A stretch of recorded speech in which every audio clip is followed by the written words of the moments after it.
NetsBoy, so let's hear what he has to say. His name is NetsBoy, he thinks the world is all over when the Nets just can't play. What up, Net fans? NetsBoy here, bring you latest in your Brooklyn Nets news.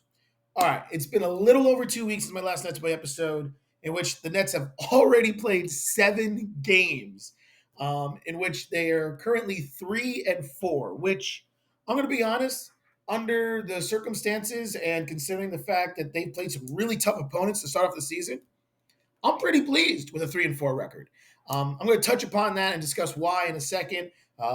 First, just a little housekeeping. If you are aware and noticing, if you even care, I am not in my normal NetsBoy studios. I actually am on the road right now taking care of some things. And I realized that I hadn't done an episode yet since my last one over 2 weeks ago, like I said. So I'm like, I got to do one. So I'm doing pretty much a remote NetsBoy, if there's such a thing like that. I guess so.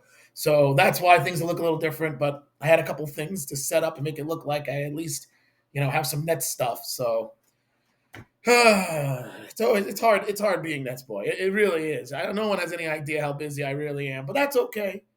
I talk about it all the time, and but I digress. We have a lot to talk about, so let's dive right in.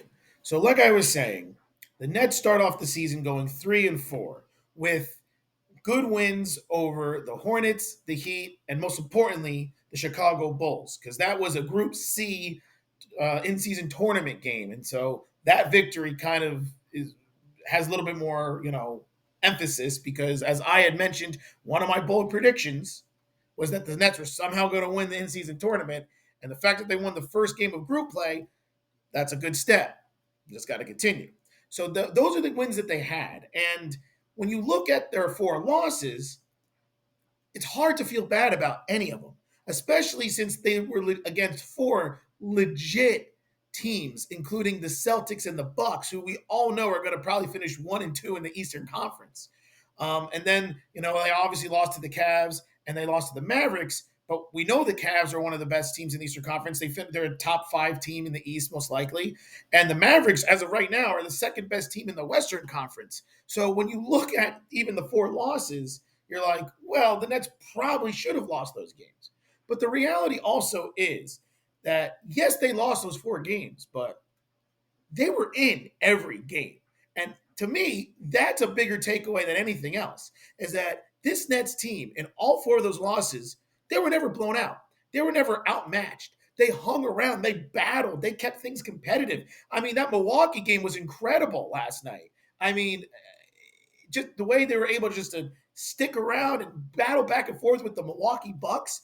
Even the Celtics game before that, they hung around the whole game. It wasn't until the last 2 or 3 minutes of the game where the Celtics were able to get a double-digit lead. So these losses are competitive. And then when you take the fact that Nick Claxton has barely played because of injury, Cam Johnson only played 1 game because of injury, Spencer Dinwiddie missed some time because of injury, you're saying to yourself, wow, this Nets team, they got some fight. And that's probably the biggest takeaway I have from the first 7 games, is that this Nets team is going to be competitive no matter who the opponent is. That doesn't mean they won't get blown out, because that can happen on any given night. You can always have a bad shooting night or so on and so forth, or injuries or whatever.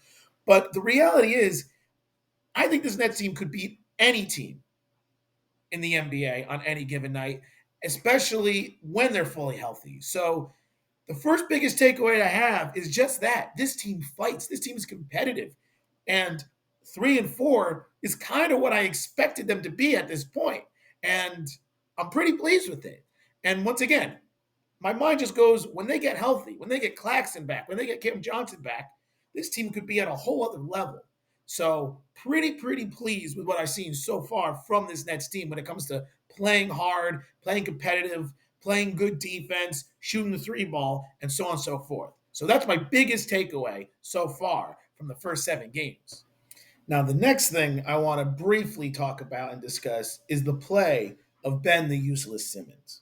Now, Ben the Useless Simmons has actually not been that useless. So very happy to see that. as we touched upon in my last Nets boy, from what we see from the preseason, we're kind of seeing the same thing. We're seeing a guy who's doing a little bit of everything, playmaking, defending, but more importantly, he's rebounding. He actually leads the Nets in rebounds. A lot of that has to do with the fact that Claxton's been out to start the season. Well, he's missed a couple games, Claxton. He's only been, I played, I believe, only 2 games. But that part is good. And I kind of said this, touched upon this before. Ben Simmons does not need to score 20 points a game. And anyone who thinks he doesn't understand, who he is as a player or what's best for the Nets. What Ben Simmons is doing right now is pretty much what the Nets need him to do. Play make, facilitate, push the tempo, run the offense, rebound, and defend. And I actually kind of compare him a little bit to Draymond Green. The Draymond Green effect.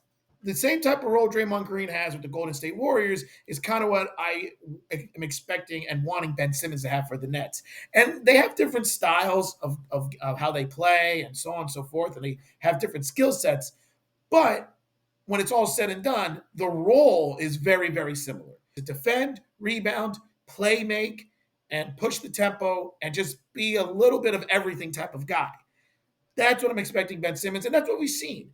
And I don't think that it's necessarily bad that he's playing this way. Now, I will say this. I would personally like to see a little bit more from Ben Simmons, especially offensively. I know I just said he doesn't need to score 20 points because he doesn't. But can he at least score like 10? Like he's always around like 8 points every game, and he ends up getting like over 10 rebounds and like flirts with a double with the rebounds and assists. But the reality is can he get to like 14, 16, 15-ish points? Like just a little bit more offense, because the reality is Ben Simmons still is the highest paid player on the Nets. He's still considered to be the star player of the Nets, even though I'm sure a lot of people look at Mikal Bridges and Cam Thomas and say those guys are the stars. But considering the fact of the pedigree that he has, being that he is a former All-Star, he's the one that everyone kind of looks at saying, oh, can he do more? So I still would like to see more from Ben Simmons. I think we will see more from him on the offensive side of the ball, scoring the basketball, trying to drive to the basket. But when it comes to all the other things, the facilitating, the rebounding, the defense, pushing the tempo, he's doing a great job. So my overall reaction, though, is that he is not useless. He's not Ben the Useless Simmons. I know I'm going to still probably keep calling him that, though, for a while until he becomes more established. But for the time being, he's not. Now, there's several more things I could talk about and discuss. I could talk about how Dorian Finney-Smith has looked so far, how great he's been. Spencer Dinwiddie having a little bit of an inconsistency, but showing that he's very adaptable, playing on and off the ball. I could talk about the injuries. I could talk about the depth that the Nets have and what we saw, especially in that Miami Heat win. I could talk about a bunch of things. But I'm going to end this or address this last final thing, because this is something that I feel like a lot of people are waiting for me to talk about or discuss. And that is Cam Thomas. Now,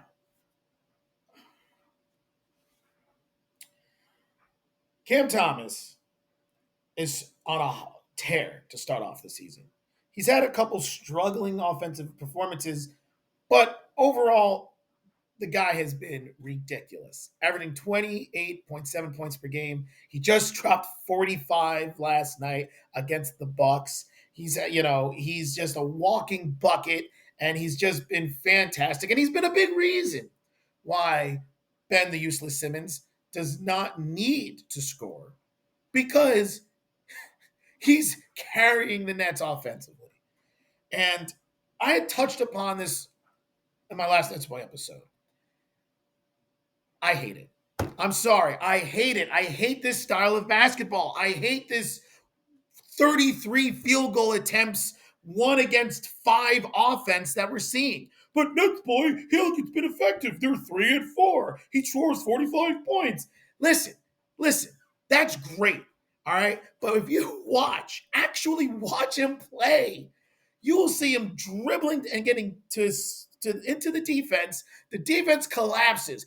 Four guys collapse on him, and you see Mikal Bridges or Dorian Finney-Smith wide open in the corner for an open three. And anyone with a smart basketball IQ is like, oh, wide open three. Let's shoot it. I mean, excuse me, let's pass it. But instead, he's like, I'm going to be Kobe.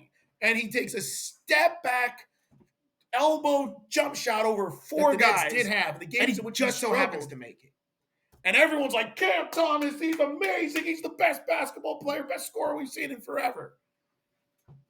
That is just dumb, bad basketball. And so far, he's just skilled enough that has been getting away with it. But if you look at those losses that the Nets did have, a big reason why they lost was down the stretch. Cam Thomas tried to be a late game executor and never makes the right play. He's just got one mode: shoot, score. I mean, I don't know how to get into it. Like, someone needs to sit down with him and show him, like, I understand you made this basket, but look at what you should have done. Look at the open players. Every game, there's at least 4 times I see Cam Thomas go to the basket, get penetration, which is huge because the defense collapses, and there's a whole plethora of wide open Brooklyn Nets just standing at the 3-point line, and he takes these ridiculous tough shots. And just because he makes it, we all just give it a pass. But I'm telling you, that's not winning basketball. Scoring 45 points is not going to win you the game. That's why they lost to the Bucks. I mean, there's more to basketball than scoring. Is it great that he's so good at scoring in multiple ways? Absolutely. Is that something that the Nets need? Absolutely. But it's not winning basketball. And for those of you who are questioning this, what has been the knock on Kyrie Irving? Other than all the crazy stuff that happened with him with the Nets, let's drop that. Basketball-wise, what has always been the knock on Kyrie Irving, who, by the way, is probably one of the best pure scorers in the NBA today. Do we know what it is? It's that the guy puts up great offensive numbers, but it seems to make zero impact on winning. Zero.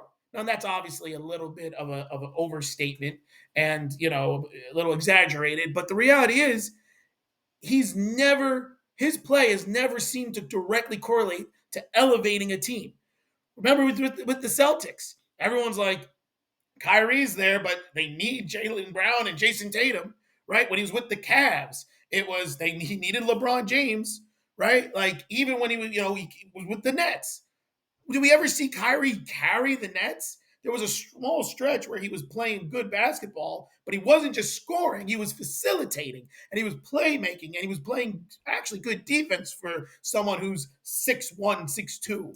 He was doing more things. As he got older, he realized he had to do more. And we did see Kyrie for a stretch help this Nets team. But the Nets still had, when they were at their best, they still had Kevin Durant. Like, Kyrie is great, but he can't be the lone offensive scoring force to carry a team or make a team good. And even Kyrie has admitted this himself. Heck, Michael Jordan admitted this himself. Michael Jordan, when he was first with the Bulls, his first few years, the Bulls were not that good. They made the playoffs as the A seed, winning like 37 games. And Michael Jordan's even said, it's once I learned to start facilitating and playing better basketball, more team basketball, did we start winning. Do we remember Steve Kerr's big shot? Do we remember John Paxton's big shot? Kobe said the same thing. The minute I start trusting Shaq and knowing that Shaq could be a dominant force, I gave him the ball and things started working. Once I started trusting my teammates. Someone needs to tell Cam Thomas this. These are his idols. Kobe Bryant is his idol. Show him that clip of Kobe saying that. Show him the clip of Jordan saying that. Kyrie Irving has even said that. You can't just be a 1-on-5 scorer, and because you happen to score 45 points, you're going to win, because that doesn't win games in the NBA. It is losing basketball, being a one-dimensional scorer. It always has been. All right? So Cam Thomas needs to learn that. All right? Listen, and I'm not trying to knock him all the time, because sometimes he does make the right play. I've seen him dribble and kick out for open threes. I've seen him going looking for mismatches and scoring the way he needs to. I've seen him be a little bit more efficient with his scoring, not dribbling around in circles. But then he still has these moments when it matters the most where he becomes one dimensional, pretty much puts his head down, dribbles around, and takes a dumb 24-foot shot or 14-foot fadeaway over four players. It's just not smart basketball. And, you know, it's getting overlooked by the statistics. Because if you just look at Cam Thomas's statistics, you're like, this guy's ridiculous. 28 points, shooting over 48%. Like, that's fantastic. And the Nets are 3-4. But here's something that's a little funny. The games in which Cam Thomas kind of struggled were the games that the Nets won, right? So, what does that tell you yet again? It tells you that there's more to basketball than just scoring a lot of points. And, like, it's just frustrating. I'm waiting for someone else to say what I'm saying. I haven't heard it from anyone. Everyone's praising the guy. And I guess I just hate that style of basketball because it just doesn't win you games. It might win you a game here and there, but it's not winning basketball. So I hope eventually the coaching staff can get through to Cam and let him understand this. But the reality is, as he continues to jack up 33 field goal attempts and score 45 points, despite it being a loss, I think we're still going to see a lot more of it. And it kind of frustrates me. And look, he's young. He's 22 years old, right? So he's still learning. I touched upon those other guys, Kobe Bryant, Michael Jordan, even Kyrie. They all admitted that they were young and just thinking one way, and it wasn't until they got older. So I'm going to give him the benefit of the doubt. And also, I do have to be honest, without Cam Thomas playing the way he's been playing, this Nets team would not be 3-4. I know that he has struggled at times in a couple of their wins, but the reality is because he's been so dangerous offensively, defenses are actually starting to focus on him, which has allowed other players like Mikal Bridges or Dorian Finney-Smith. Excuse me. Should edit that out, but I'm not going to. Dorian Finney-Smith or Spencer Dinwiddie or the other guys to get their shots off. So the fact that he's been playing this way has helped, even when he doesn't always score. So I don't want to completely bash him. I'm just telling you that I really hope at some point he understands how to play basketball and how to take what the defense is giving him instead of trying to force things. All right? You get it? All right. All right. All right. So let's wrap up this episode by looking at the next couple games for the Nets. So, coming up for the Nets, they got the Clippers Wednesday night. The newly James Harden added Clippers. That's going to be an interesting game. I hope the Nets fans boo the crap out of James Harden. I really do. I really do. I'm hoping they do. You better, Net fans. Then they got the big matchup against the Celtics in Boston. That's the second game of group play for the in-season tournament. That's going to be a really tough game. Hopefully, Claxton and Cam Johnson will be back so they can play in that game because they would have made a big difference, I feel like, in the first time they played the Celtics. Then they got the Wizards, then they got the Magic, and then they got the Heat again before playing the 76ers, then the Hawks. So, once again, not easy games to start off. Other than the Wizards and Magic, the Nets could lose the other games or probably be the underdogs in the other games. I know they just beat the Heat earlier this year, but we do know the Heat are a very dangerous team. They are the reigning Eastern Conference champions, so it's hard to dismiss them, even though the Nets did beat them earlier. So, and then the 76ers and the Hawks, I mean, 1, 2, 3, 4, 5, 6, 7. The next 7 games, they could easily end up going 3-4 again, just like they did these previous 7 games, which would put them at 6-8. Heck, they could go 2-5. So definitely a tough stretch for this Nets team. But like I said earlier, the reality is I really believe that they can beat anyone on any given night, especially if they get fully healthy, if Claxton and Cam Johnson comes back. I really think they could win a couple of these games. They just got to continue to play the way they've been playing, except for maybe Cam Thomas, who needs to tweak a little bit the way he's been playing. But anyway, there you have it. Let me know what you guys think about everything. What you think about the start of the season so far. What you think about Ben the Useless Simmons. What you think about Cam Thomas. If you agree with me that he's got to do more than just be a one bucket show and one bucket show. What the hell does that mean? I don't know. Let me know what you guys think about everything. And until then, this is NetsBoy signing off.